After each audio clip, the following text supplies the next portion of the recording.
Goeiedag en hartlik welkom by Reguit met Robinson hier op Litnet. Brittanje betree 'n nuwe politieke bedeling na die bedanking van Eerste Minister Boris Johnson. Die proses om 'n leier in sy plek te kies gaan voort tot waarskynlik 5 September. Die kandidaate in die voorverkiesings onder parlementslede van die regerende konservatiewe party het 'n groot verskeidenheid getoon. Onder die 8 benoemdes was 4 vroue, insluitende 'n vrou van Nigeriese afkoms en ook 2 mans van Asiëse oorsprong. Ons kyk 'n bietjie terug na die omstrede termyn van Johnson as premier en wat verwag kan word van die Tory-regering. Ons gas is die wêreldsake-redakteur van die Britse uitsaai-korporasie, die BBC, John Simpson. Welcome, John. Nice talking to you. Some commentators say that Boris Johnson was the worst prime minister in Britain ever. Do you agree with that? Well, he was certainly the most controversial. He wasn't good at concentrating on his brief, so that he would often make quite gross mistakes when he was talking to people.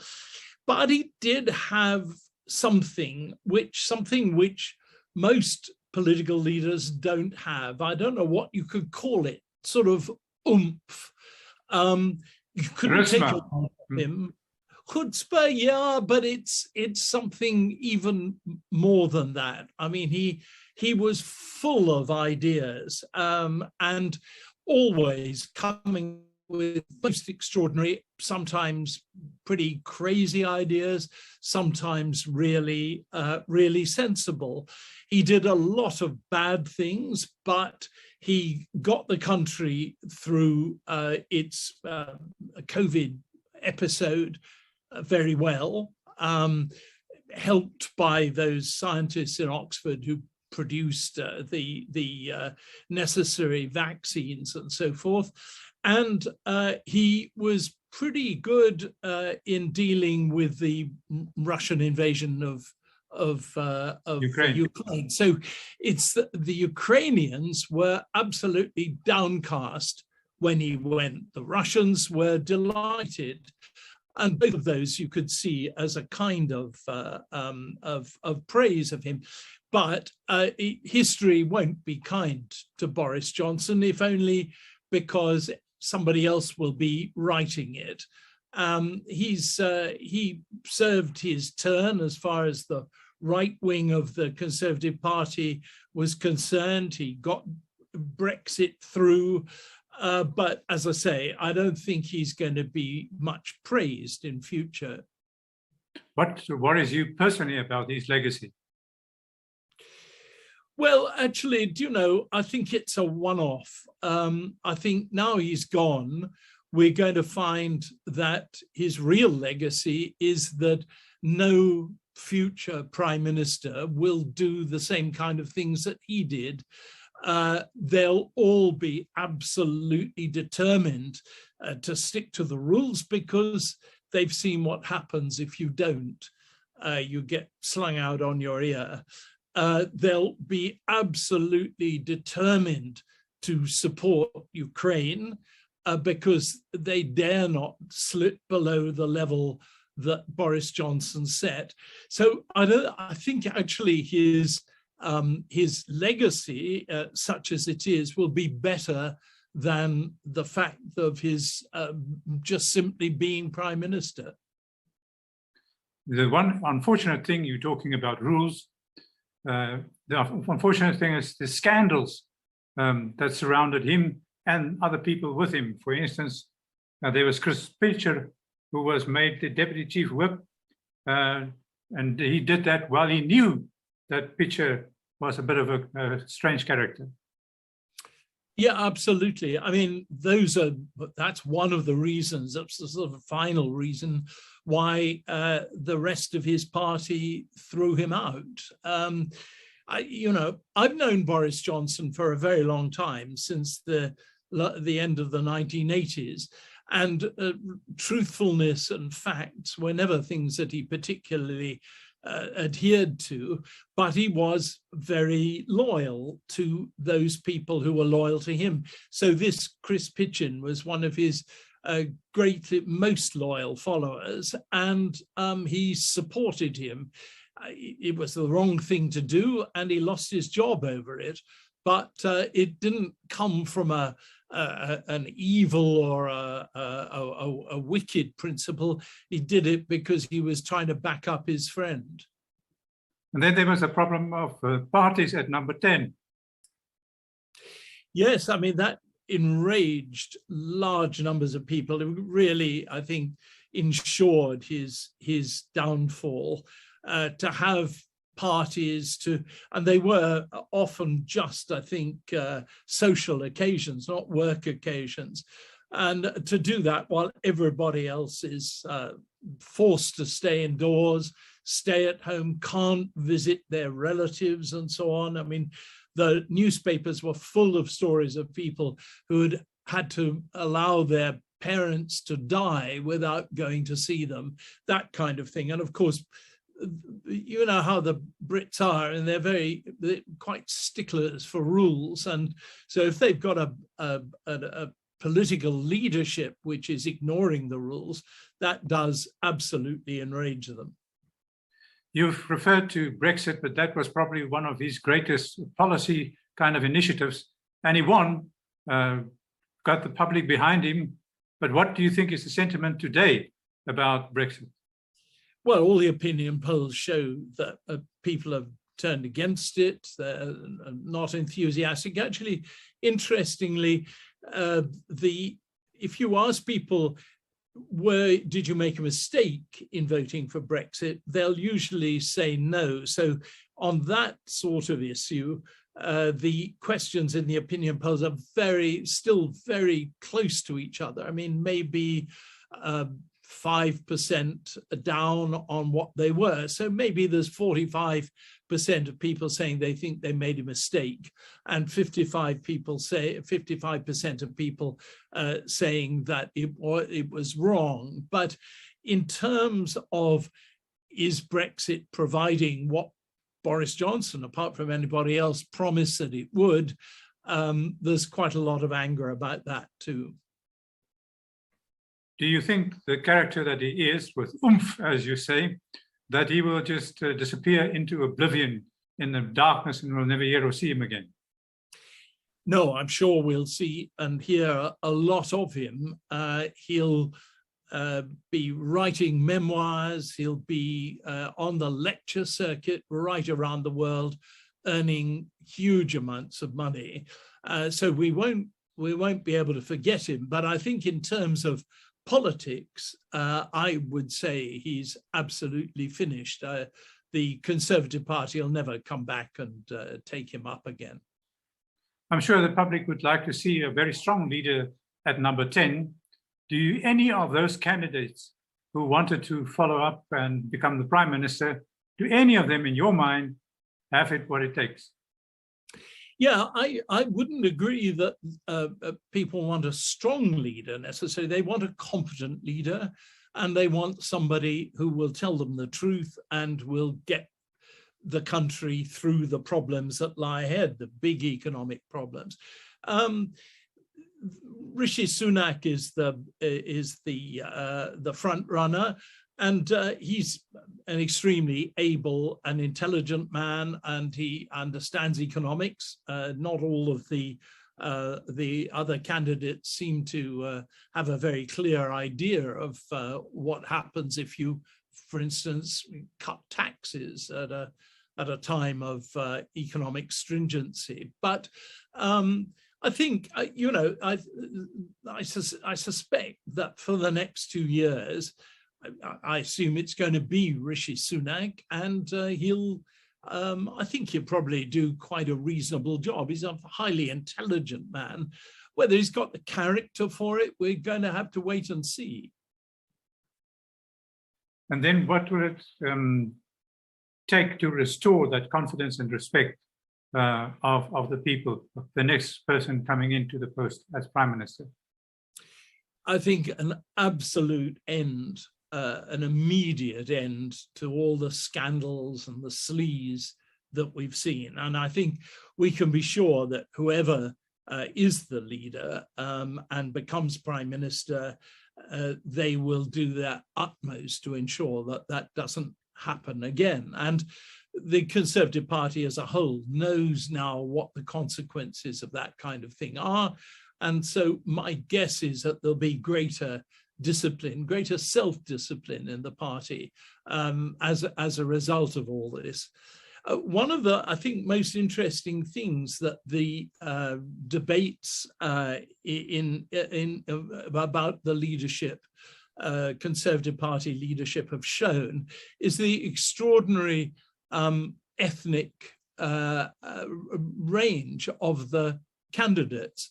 I don't think many other countries, I can't think of any in Europe, which could produce that kind of range. So we have one candidate born in Nigeria, but a British citizen, obviously, two British women of sort of traditional kind of middle-class background, Rishi Sunak, who's a self-made businessman whose parents came to settle in England from India. So that is quite an impressive range of backgrounds that they come from. And you know, I don't think 10 years ago, 15 years ago, the Conservative Party, after all the, you know, the party which is always strong about on the issue of immigration and so on,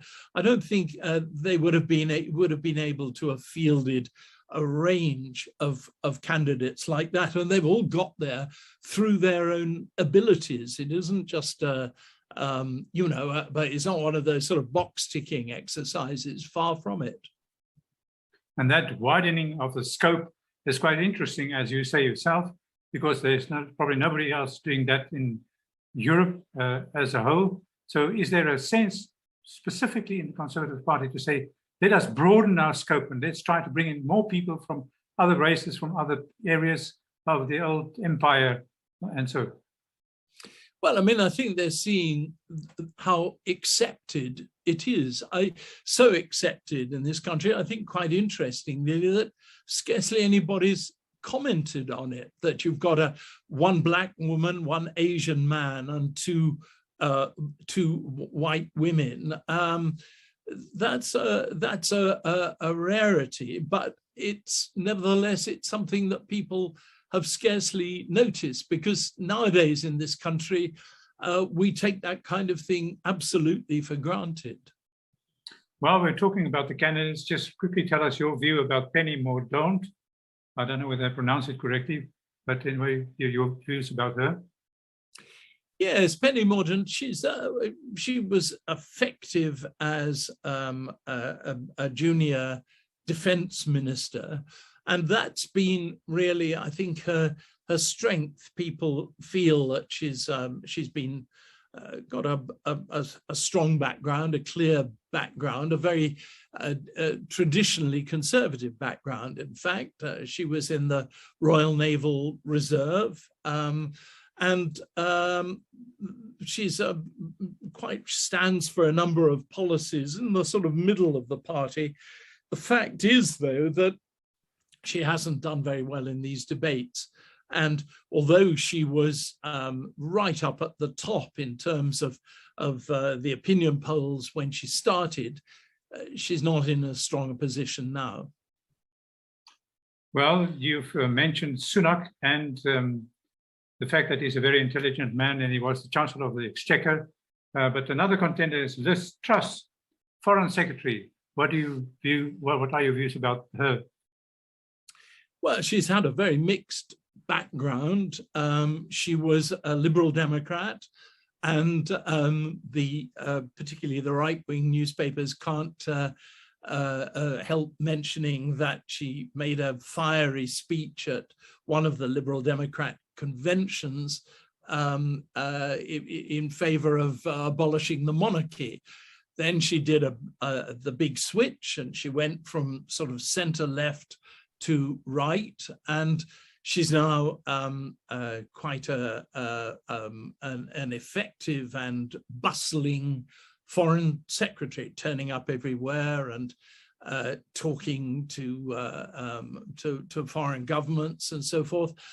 it doesn't look to me as though she's going to get the edge on Rishi Sunak, which means that she'll be the number two in the government, because that's the tradition.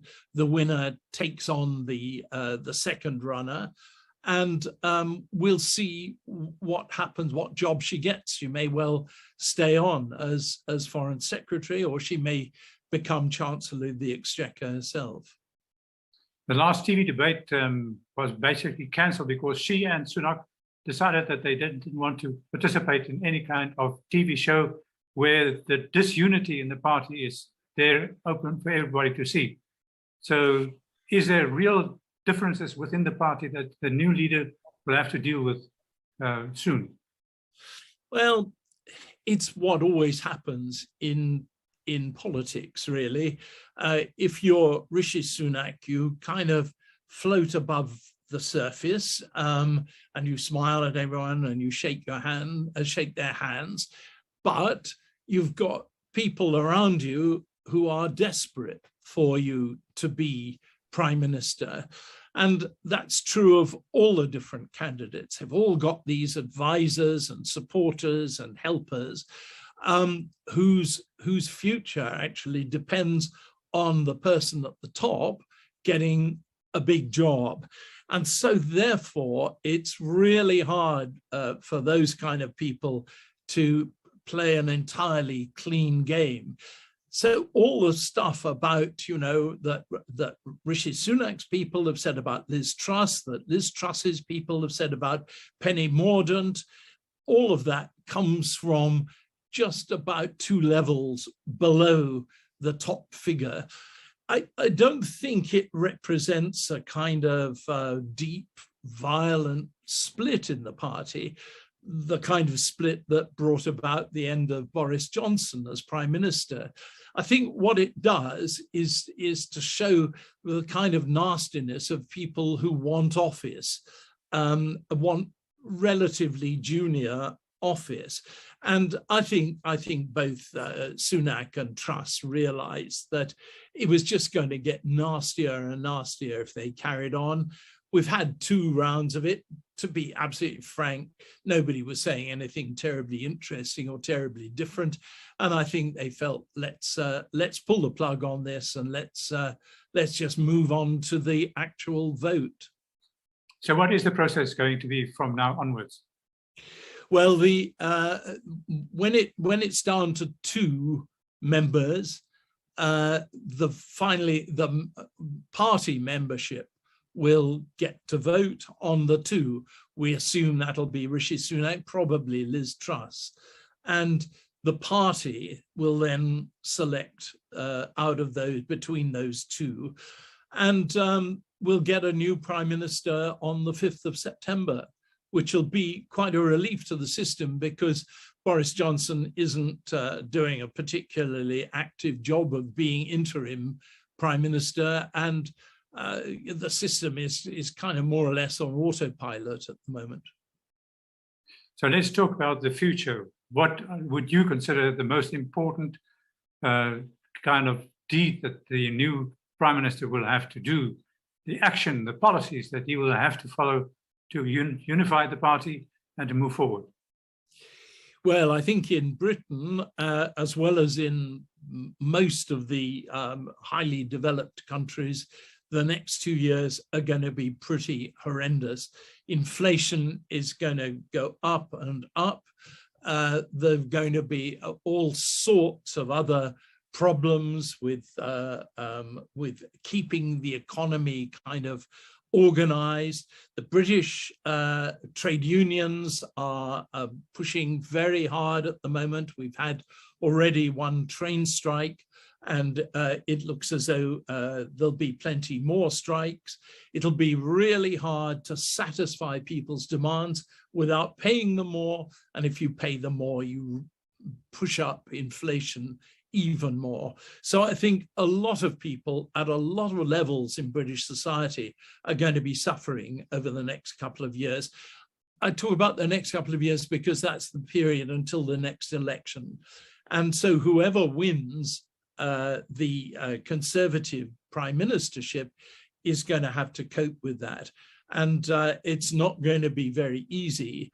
And the Labour Party certainly thinks that it's got its best chance in years of forming a government after the 24 election.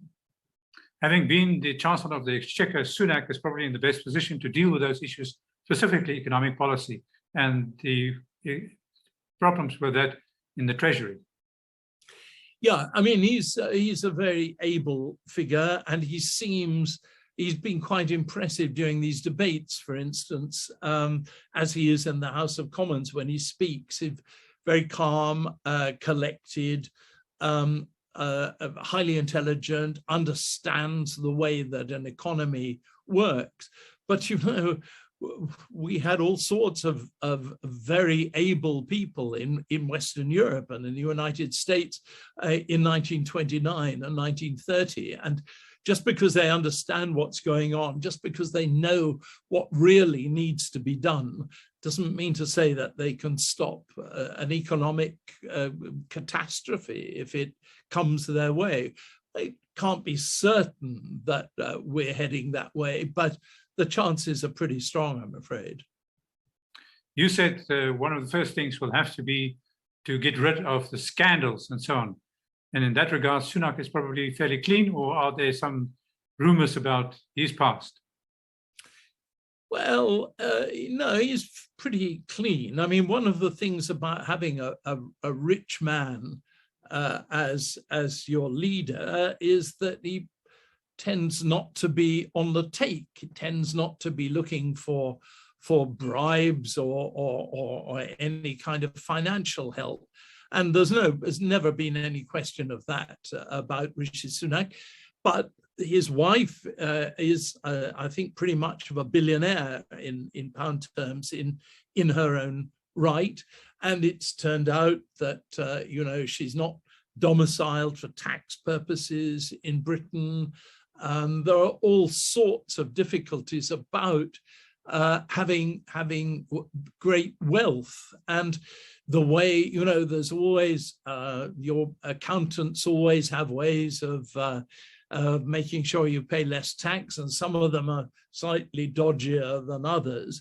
And so everybody's going to be going through Rishi Sunak's background really hard to see whether there is anything that's bad in there. My guess is that he'll get through all that without too much problem. But at a time when people are feeling really poor, to have a man who's effectively a billionaire because of his marriage in power always invites the accusation that he doesn't understand the real people of the country and so forth.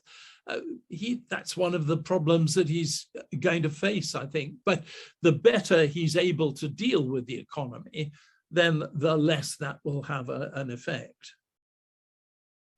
And then the greatest challenge in foreign policy?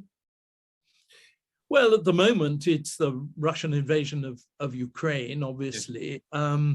That is a pretty strong challenge to the kind of rules-based Western society that we have. It's not impossible that China might choose this sort of moment to invade Taiwan, which would be a double blow to the notion that you can run your affairs in a decent and honorable way without invading your neighbors and treading all over them.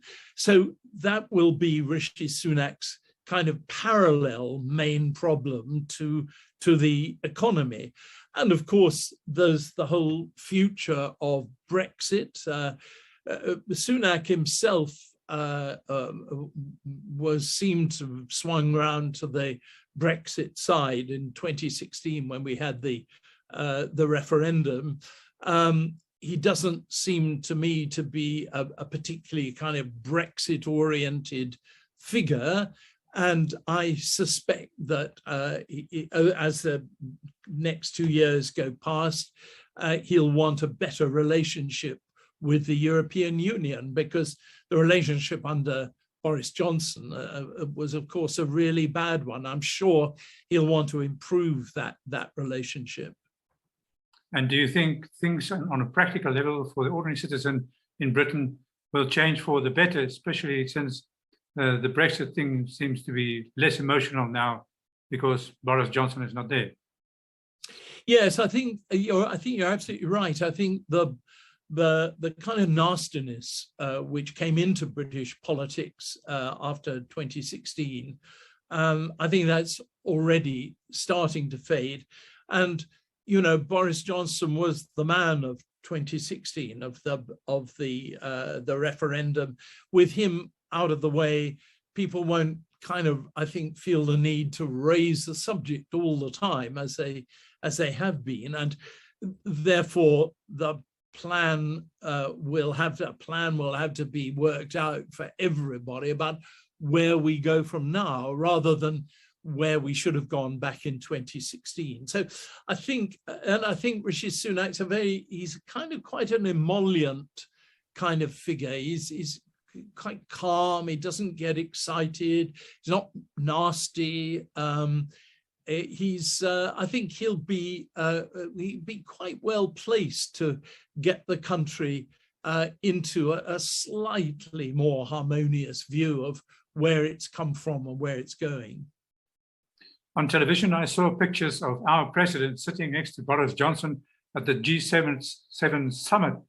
Now, whatever they had to say to each other might not be of any value today, but do you think the policy towards South Africa can be better, can be improved, or will it just stay the same? I'm sure it can always be improved. I don't think there's any doubt about that.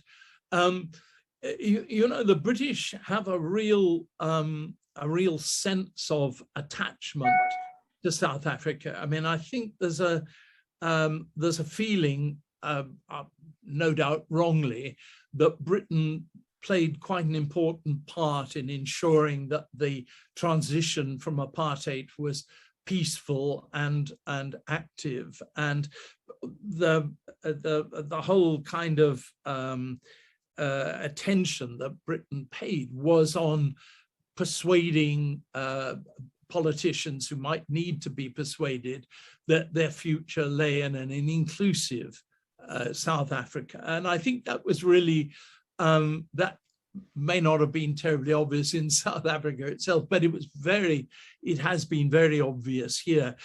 One of the reasons I always feel why South Africa's woes, its political woes, economic woes, and others don't get reported much in Britain is that there's a sort of desire, perhaps among journalists as well as anybody else, as well as politicians, to kind of always give South Africa the benefit of the doubt, always to assume that actually things will sort themselves out. And so these difficulties at the moment, you know, shouldn't really take our attention up too much. So a great deal of affection in Britain itself, I think in the British Parliament and in the British government towards South Africa. We'll see how it goes. It's not been helped by the fact that South Africa didn't condemn Russia for this invasion of Ukraine and the appalling things that happen on a daily basis there.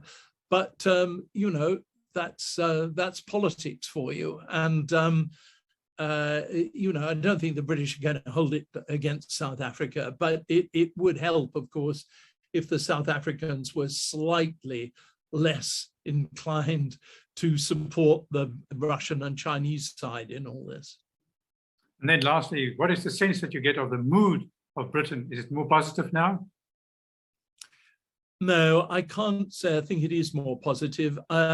It's because I think just about everybody knows that inflation is going to deliver an absolute hammer blow to us over the next couple of years. That, I mean, everything all the way around is going up, and people's savings, of course, then get cut back and so forth. So no, I don't think this country is in a particularly happy state at the moment.